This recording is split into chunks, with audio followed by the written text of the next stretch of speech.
Okay, guys, happy Thursday. Mr. Crowder here. We're going to review the personal narrative form number 2.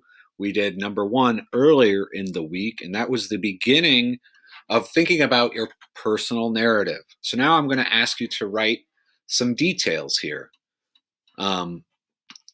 So what are some details you remember? Be as specific as you can. So yes, I want you literally to write down anything you can remember about it. You can enter as many things in this area that you want that it's going to help you remember and make your personal narrative more readable.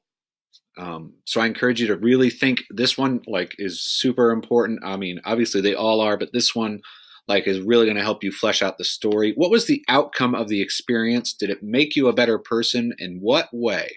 So you're writing about something that happened, obviously. So what's the end? How does it end?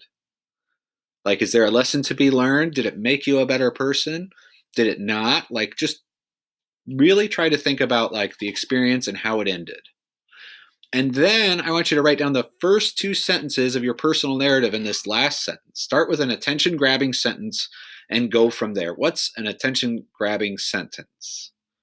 Well, I obviously think that if you start your personal narrative with something like,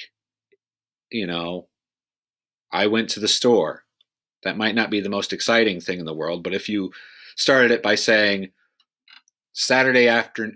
during a sunny Saturday afternoon, my mom and I had to make a trip, period. Okay, that's a little bit more interesting than I went to the store. So that's kind of what I want you guys to think about with your first sentences right there. Try to make them attention grabbing. And I encourage you again, make sure you attend the Zoom calls because we're really going to talk a lot about how to build this. So, but this is your assignment on Thursday, starting this personal narrative. Thanks, guys.